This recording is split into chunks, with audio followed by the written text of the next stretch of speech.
Today's episode should be a transfer rumour one, but the amount of confirmed signings that are happening, not even this week, last week, just in general in this transfer window has been insane. So I have to bring you guys another transfer window confirmed episode. In the last 3 or 4 days, we've seen big signings. I'm going to cover them all today in this one episode. They are huge, they are awesome, and I can't wait to share them with you guys. But if you do want to see the rumour episode, maybe tomorrow, maybe Friday, maybe Saturday, drop a like on this video down below. If we can get 4,000 likes, as always, before midnight tonight, I'll bring you guys that episode this weekend. I have been keeping to my promises so far, so let's keep it up, let's keep going. Huge signings this episode. £37 million for one player in this episode, huge, and we've got a big replacement player as well. This is a really weird signing, okay? This is a really odd one that I bring you to you guys because you know what, it's pretty interesting. We have Pablo Hernandez, the first player in this episode, and this guy used to play for Valencia, and now he's playing for Leeds United, believe it or not. He's gone there on loan. So he was at Valencia for 4 years, he was there with big other players, big Spanish players. He was there at the same time. I'm talking the likes of David Silva, obviously Man City, David Villa,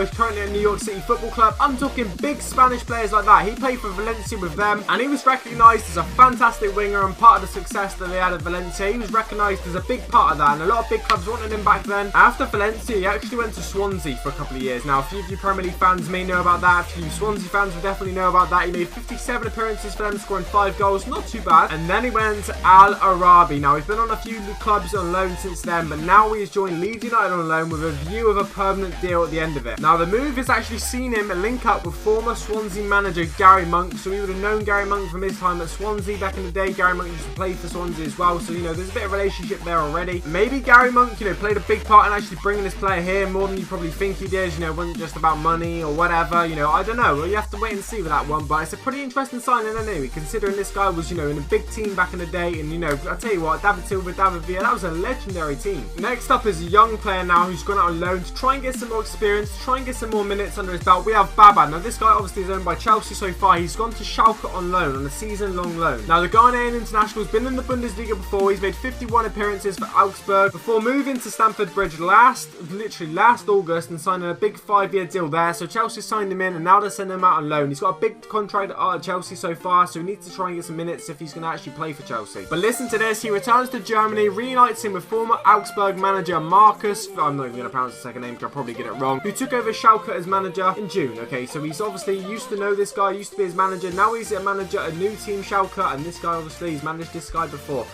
Bit of a mouthful. Baba's actually got a pretty interesting card on FIFA so far. 86 pace and 76 dribbling. His normal card for a left back is a very good left back card. Another good left back card in the Bundesliga. Will he replace other big, left backs like, I don't know, Alaba in your teams? We'll have to wait and see with that one. But what we do know is a young player going away, get some experience. Hopefully he comes back to Chelsea maybe in a year's time and he's got what he needs, and hopefully he can be a starter in their team. So Everton have finally made a signing now. I think they've been struggling for this sort of transfer window to sort of get players in, and struggling, and they could be looking like they're losing Lukaku and Stones and stuff, but they actually have managed to make a signing in Guy. I think that's how you pronounce it. Now, this guy is signed from Aston Villa for a £7.1 million deal. This is Ronald Koeman's second signing behind goalkeeper Stecklenburg. Now, obviously, he's coming from the Championship, so it is a step up. Now, he has signed a big whopping 4-year deal. Not that massive whopping because, we can get 5-year deals and stuff, but it's actually pretty big, 4 years. Apparently, this dude in the Premier League was one of the best players last season with a record for interceptions and pressing in midfield. So that is the sort of player that Ronald Koeman's looking for, and that's pretty interesting, because obviously got players like Kante and stuff who did a lot of that last year, and this guy was one of the best of Kante in the Premier League apparently. He thinks he's ready for it.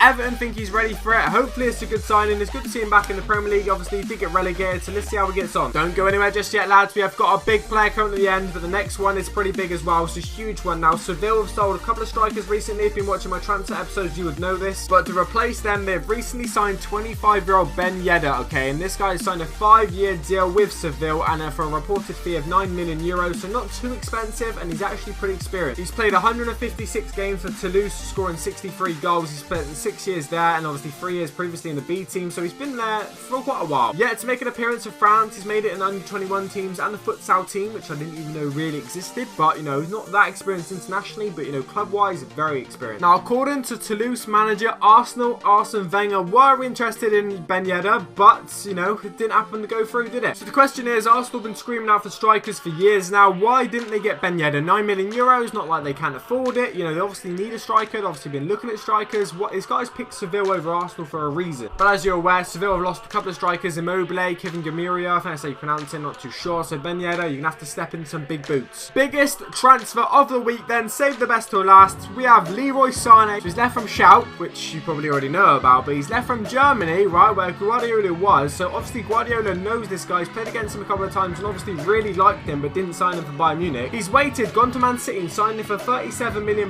Now, it's obvious Guardiola liked this guy from his time in Germany. It just is obvious. He's a super young, talented dude, 20 years of age, signed a 5-year deal after leaving Schalke. Now, this will put pressure on players like Raheem Sterling for sure. He actually scored 8 times in 33 appearances in the Bundesliga last season, and Schalke finished 5th, which is pretty awesome. Now, Sané's come out and said one of the reasons for joining City is, of course, to work with Guardiola, because, you know, who wouldn't want to work with that manager? He's pretty good. He will need some time, because it is a bit different from going from Bundesliga to Premier League. He is young. He will need time, so if they just put him in the first game in the Premier League and he doesn't have a great game straight away, you know, don't just, you know, write him off. He is going to be a good player. He's a fantastic footballer. Guardiola will give him a chance. They've signed him for a reason. Big money for, you know, not just no reason. He obviously thinks he's super gifted and talented, so hopefully he can continue his development at City. He's already playing for Germany, and hopefully he can progress in the world of football well. If you guys have enjoyed this transfer episode, make sure you drop a like and a thumbs up down below. Smash 4,000 likes for midnight tonight, or chuck up my thumb like that maybe. Has been a pleasure as always. Have a good week. Take it easy. Peace.